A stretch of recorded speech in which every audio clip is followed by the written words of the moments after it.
Hello, నేను సుమతి. బైజు ఉద్యోగుల మిగిలిన జీతం ఎప్పుడొస్తుంది? ఆ కంపెనీ పరిస్థితి ఏంటి? ట్యాక్స్ పేయర్స్ కు ఐటీ శాఖ ఎందుకు హెచ్చరికలు పంపింది? త్వరలో స్విస్ వాచీలు, వజ్రాలు, చాక్లెట్లు, బిస్కెట్లు తక్కువ ధరకే లభిస్తాయా? ఇలాంటి మరెన్నో విశేషాలు ఇవాల్టి లంచ్ బాక్స్ లో రెడీగా ఉన్నాయి.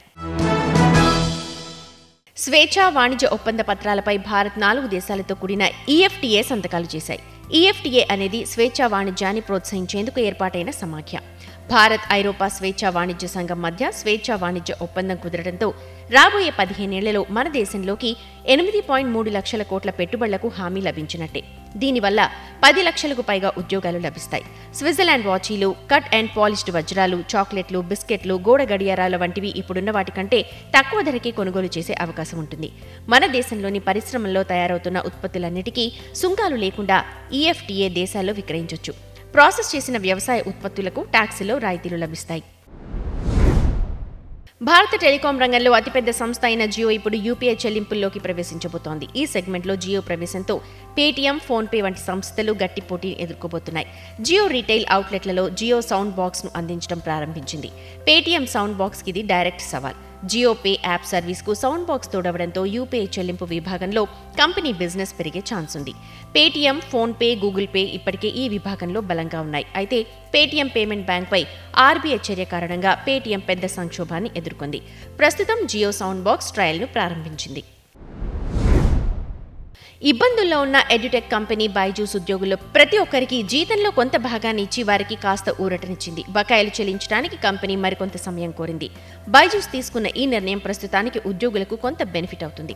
ఇక పూర్తి చెల్లింపులకు మరికొంత సమయం కావాలని కంపెనీ తన ఉద్యోగులకు లేఖ రాసింది. ఓపిక పట్టాలని ఉద్యోగులకు విజ్ఞప్తి చేస్తూ రైట్స్ ఇష్యూ నుండి వచ్చిన డబ్బు తమకు అందిన వెంటనే ప్రతి ఒక్కరికి బకాయి ఉన్న జీతాలను చెల్లిస్తామని తెలిపింది. ప్రస్తుతం బైజూస్లో దాదాపు 20,000 మంది ఉద్యోగులు పనిచేస్తున్నారు.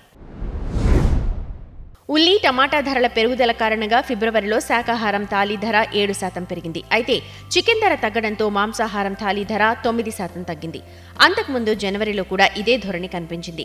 క్రిసిల్ ప్రకారం ఫిబ్రవరిలో శాకాహారం థాలీ ₹27.50కు చేరింది. అయితే ఏడాది క్రితం ఇది ₹25.60. ఈ కాలంలో ఉల్లి ధరలు 29%, టమాటో ధరలు 38% పెరిగాయి.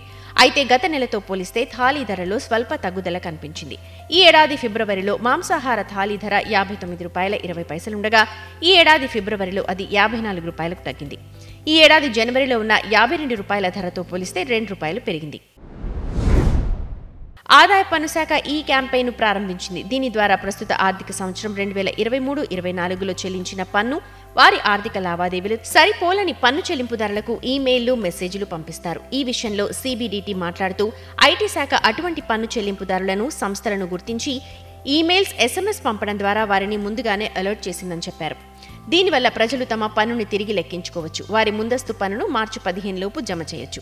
2023-24 ఆర్థిక సంవత్సరానికి ముందస్తు పన్ను డిపాజిట్ చేయడానికి మార్చి 15 చివరి తేదీగా డిపార్ట్మెంట్ నిర్ణయించింది. ఏ వ్యక్తి అయినా పన్ను చెల్లించాల్సి ఉంటే అతను అప్డేట్ చేసిన రిటర్న్ ద్వారా వడ్డీతో పాటు బకాయి మొత్తాన్ని డిపాజిట్ చేయొచ్చని తెలిపింది. దేశ ప్రజల అభిమానాన్ని చూరగొన్న వందే భారత్ ఎక్స్ప్రెస్ రైలు ఇప్పుడు సరికొత్త రూపంలో కనిపించబోతోంది. సాక్షాత్తు రైల్వే మంత్రి Ashwini Vaishnav Bharat earth movers లిమిటెడ్లో Vande Bharat sleeper కోచ్ను ఆవిష్కరించారు. బీఈఎంఎల్ సంస్థ రక్షణ మంత్రిత్వ శాఖకు చెందింది. రక్షణ, అంతరిక్ష, మైనింగ్, నిర్మాణం, రైలు, మెట్రో వంటి వివిధ రంగాలకు సంబంధించిన ఉత్పత్తులను ఇది తయారు చేస్తుంది. 10 వందే భారత్ స్లీపర్ ట్రైన్లను తయారు చేసేందుకు ఇది కాంట్రాక్ట్ను సంపాదించింది. వందే భారత్ రైలు చైర్ కార్, స్లీపర్, మెట్రో 3 వెర్షన్స్లో ఉన్నాయని వైష్ణవ్ చెప్పారు. యూపీఐ ఇప్పుడు పొరుగు దేశం నేపాల్లో కూడా పనిచేస్తోంది. యూపీఐ వినియోగదారులు క్యూఆర్ కోడ్లను స్కాన్ చేసి నేపాలీ వ్యాపారులకు చెల్లింపులు చేయొచ్చు. ఈ మేరకు ఎన్పీసీఐ ఓ అధికారిక ప్రకటనలో తెలిపింది. గత ఏడాది సెప్టెంబర్లో NPCI international payments limited, Nepal అతిపెద్ద చెల్లింపు నెట్వర్క్ ఫోన్పే పేమెంట్ సర్వీస్ మధ్య ఒప్పందం కుదిరింది. ఈ మేరకు యూపీఐ ద్వారా చెల్లింపులు పొరుగు దేశంలో ప్రారంభమయ్యాయి. దీని మొదటి దశలో భారతీయ వినియోగదారులు యూపీఐ ఎనేబుల్డ్ యాప్ని ఉపయోగించి నేపాల్లోని వివిధ వ్యాపారులకు వేగవంతమైన, సురక్షితమైన, సౌకర్యవంతమైన యూపీఐ చెల్లింపులను చేయగలరని సంస్థ ఓ ప్రకటనలో తెలిపింది. ఇవి రోజు లంచ్ బాక్స్ కబుర్లు. మరిన్ని బిజినెస్, ఫైనాన్స్ వార్తలతో రేపటి లంచ్ బాక్స్ కబుర్లతో కలుద్దాం. అంతవరకు రేడియో మనీ 9 వింటూనే ఉండండి. మరిన్ని పర్సనల్ ఫైనాన్స్ వార్తలు, విశేషాల కోసం మనీ 9 యాప్ని ఇప్పుడే డౌన్లోడ్ చేసుకోండి. Thank you.